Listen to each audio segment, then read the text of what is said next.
En 2006, la plateforme électorale du Parti conservateur disait, et je cite, « Un gouvernement conservateur va s'assurer que tout citoyen rapportant une mauvaise pratique gouvernementale soit protégé. » Mais quand Mme Sylvie Thérien dénonce l'imposition de quotas aux enquêteurs de l'assurance-emploi, on la congédie.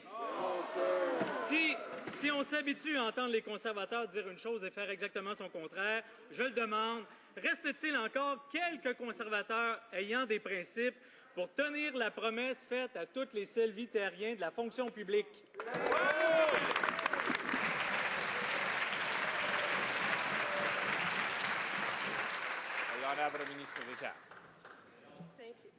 Merci, Monsieur le Président. Monsieur le Président, la décision de congédier cette personne a été prise par les fonctionnaires du ministère. Nous appuyons leur décision.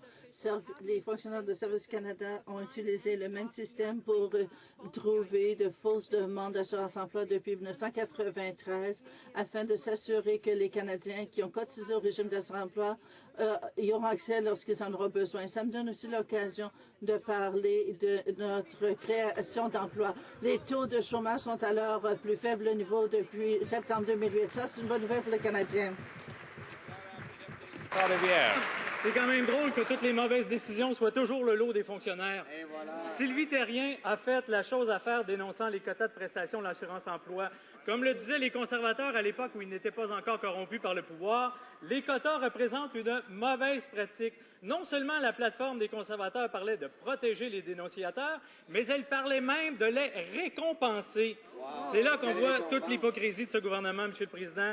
Est-ce seulement les dénonciateurs du scandale libéral des commandites qui méritent d'être protégés ou l'ensemble des dénonciateurs? Bravo.